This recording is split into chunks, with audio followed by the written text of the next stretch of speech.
I strongly believe that, being able to be friends with your co-founder, that is the most important thing.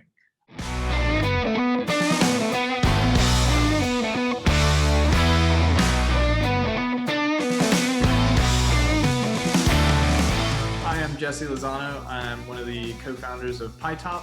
At pitop, we make computer science curriculums for schools that include project-based learning kits and curriculum that teachers and students can enjoy.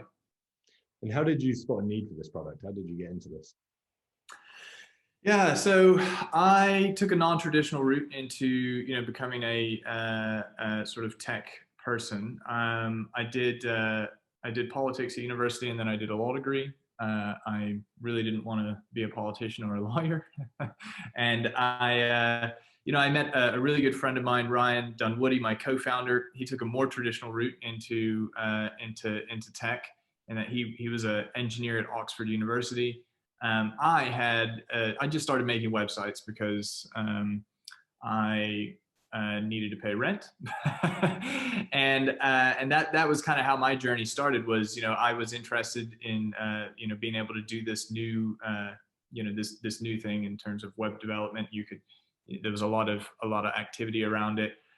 When we started talking, it was kind of ridiculous how I had gotten into a computer science field, but I had my entire life thought I was going to be a lawyer, and I really optimized my teenage years to try and get into a good university, do that whole shtick. And then I found I really didn't like it, and I just thought, man, I can't believe computer science is taught so badly in schools, and that it's just so uninteresting. That's we bonded over that and talked a lot about how if you could just show people how fun and interesting computer science can be, then you'd have a lot more people wanting to do it in their professional lives. You change people's lives, and by opening up this traditionally boring subject into something very interesting and fun. So that's really why we made the first pitop prototype, put it out online, and it just sort of snowballed from there. And do you think this the stigma of computer science is a bit of a hurdle and something you really need to push and educate people on generally?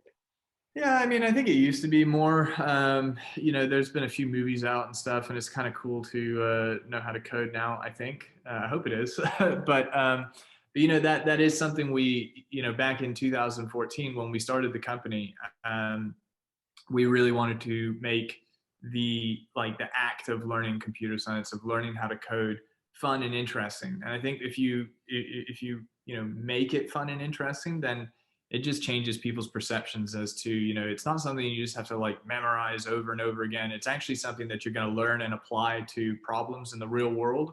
And so in that way, it's one of the most engaging subjects that you can learn, because as someone in your living room, you can have a problem and you can solve it with technology, and maybe you commercialize it, maybe you don't, but still you've done something that's fun and interesting. Yeah, I think it is becoming more known, just the importance of it. So do you envision computer science becoming more a part of educational curriculum, whether it be in the US or UK or wherever else? Yeah, I mean, we've seen that, we've seen it grow all across the world. In 2014, the discussion was, is it going to be something that sticks around? Is it just a fad?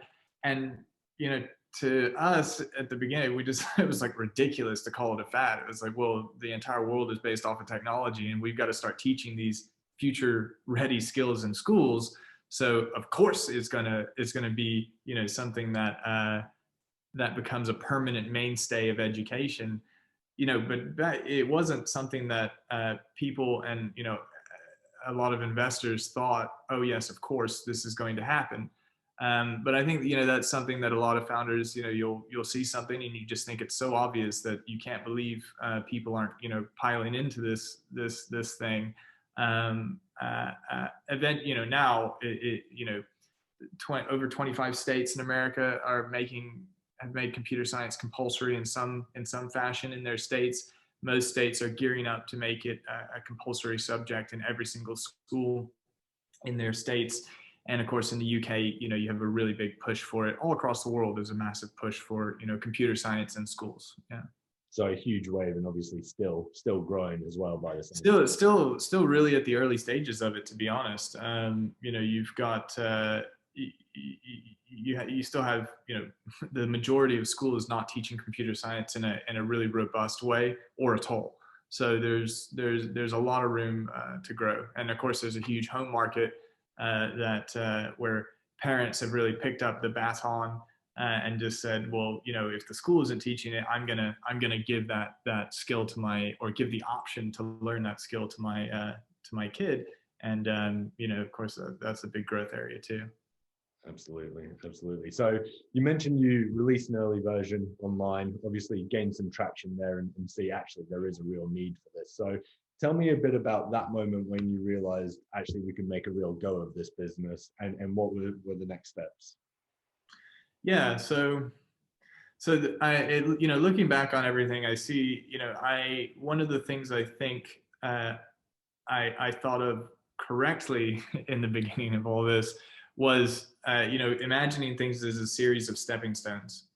And I always, I'd say, if you can sell one of them, you can sell 10 of them. And if you can sell 10 of them, you can sell 50 of them. And if you can sell 50 of them, you can sell 100 of them. And if you can sell 100 of them, you can sell about, and so it's really about envisaging, what am I trying to do? Why am I trying to do it? And laser focusing on that small step that's going to get you to the next step, because it's kind of like, how do you climb a mountain one step at a time? How do you eat an elephant one bite at a time? And that's just the way you have to think about it. So when we the first step for us was, can we actually make this prototype, which was a Raspberry Pi based laptop that you built yourself. And the reason that we decided to build it was because we made renders of what we were thinking. We put it online, and there was a large response. A lot of people were interested in it, and we just happened to have the right skills to be able to create that product. So we then made the prototypes. All throughout the prototypes, we put it online on Reddit, on Facebook, on Twitter, trying to attract attention, and we kept getting a lot of attention, and that then pushed us to create an Indiegogo campaign. And from the campaign, we made about $250,000 in sales in that first Indiegogo campaign. And that was obviously the inflection point of being able to although I mean we were on it full time anyway, but that was okay, we've got a serious amount of orders here, and it's time to go and produce this thing and put it out into the world. Yeah, and you mentioned that a lot of investors didn't even really see the potential at this early stage. So how important was the attention that you were getting plus those early sales? Yeah, hugely. I mean, we were very lucky in that we had there's a pre-accelerator, a sort of pre-business startup accelerator called Entrepreneur First, and we were in cohort 3, so they were still very much a startup at that time. But Matt and Alice at EF really helped to create just a fantastic support structure on how to create your business. So from that end, we had a lot of support. Were they super stoked at us making what we made? Not initially, but that's something that you've got to really want to make the thing that you want to do, and because you're going to be doing it for a long time if it's successful. So from an investor standpoint, it's an important part of what you're going to do. But if you can get sales, then that's more important than getting investment. And if you get sales, then the investment will follow. Yeah, absolutely. And through the investment and the sales, you've now built your team out. You mentioned that you're across a couple of different countries. So Tell me a bit about what life looks like today for the business and how your roles actually changed within the business over this time. Yeah. So obviously in the beginning, it was just me and Ryan. We built the desk that we built the 3D printer on that we made the prototypes with. Uh, Proper living room business. I think we started everything. I think we spent about all the money that I had basically, which was like £3,000, and we were dead broke when we launched it on Indiegogo. So that was that. But as you grow that way, first we brought on a few tech-based employees, and it was really, it was a super fun time in the business where uh, you get your first office, and it's a small little hole in the wall type office. I tried to make it look as nice as possible, and you're just trying to make you're just trying to grow the actual sales of the business, or trying to make the actual products that you've sort of signed up to make. um, and really, in that time, the big thing about that time is you're wearing loads of hats, especially as a founder. You're a tech guy, you're the salesperson, you're the accountant, you're the administrator, you're the dude who makes sure that the mail gets delivered to the right address. You're the guy who takes out the trash. Like it doesn't matter. You're just going to do it. And then I think if I could characterize, growing the business, uh, uh, you want to try and find people that are going to do a fantastic job at taking one of those hats off your head and then wearing it in a great way, and just basically doing the job way better than you could ever do. And that, especially as a young founder, starting the company at age 27, you have to know you don't know everything, and the whole point about what you're going to do is to try and raise money so that you can bring on really experienced people who are going to put that knowledge and experience to work in the company. So now we're all across the world now. I'm out here in the States, and we've got a lot of sales and support out here, and then we've got headquarters in London, and then obviously the hardware team out in China. My co-founder Ryan's still out in China. He went over there, I think, 3 months into us starting, and he just never came back. Yeah, so as you grow the business, it doesn't matter, how many employees you bring on. It's about finding the right type of people, and the most skilled people you can find, and hoping that they can take on that task and do a great job of it. Yeah, and as you mentioned, the first step in that is the co-founder. So Ryan, you mentioned, has the technical background.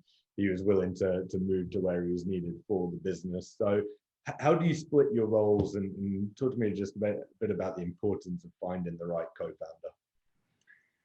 Yeah, so I mean, I'll answer it in the reverse way. The importance of finding the right co-founder is immense. It's honestly finding the wrong type. If it's more about, for me, I feel like, and I've heard it both ways, but I strongly believe that being able to be friends with your co-founder, that is the most important thing. I've heard people say, oh, you don't need to be friends, you just need to respect each other, and as long as your skills are complementary, then everything's going to work out. I just don't believe, maybe, but if you're going to spend like a lot of time with this person, like Ryan's my best friend, and that's just, it just happens.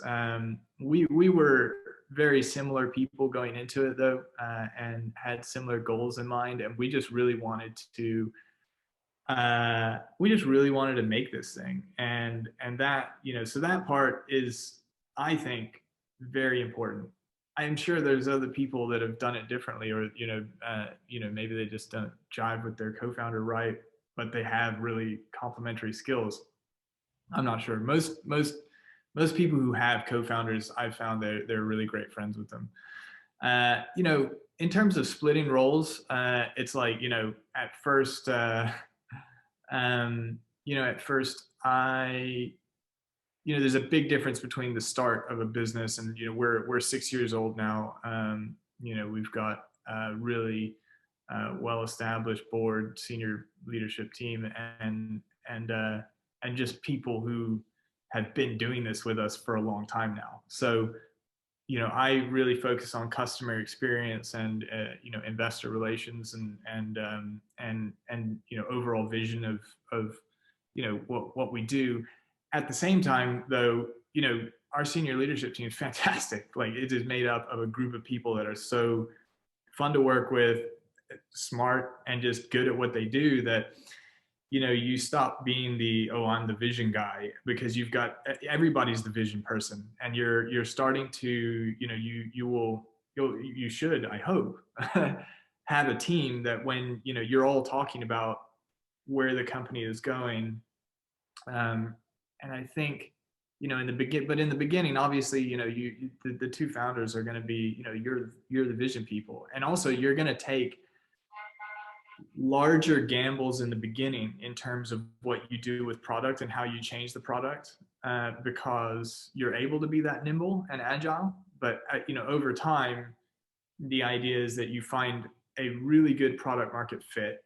You've completely validated what you're doing in terms of how people receive your product, and you're not making large swathe changes. You're incrementing small adjustments to the product set to make it a little bit better here, a little bit better there. Or even for us, it's like how what's the size and shape of the box, because that has implications for operations efficiency, and kind of how through to are we going to have this element of our software be like a scroll function or a button that you click? Should we have both?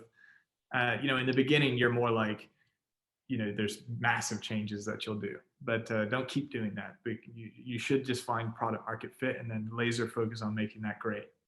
Yeah, absolutely. And there'll be a number of founders watching this that are looking to make the jump and an expansion to be international, whether it be to mainland Europe, whether it be to the US or Asia or wherever else. So what's your experience of that been, and what are some of the pitfalls that you'd say to avoid?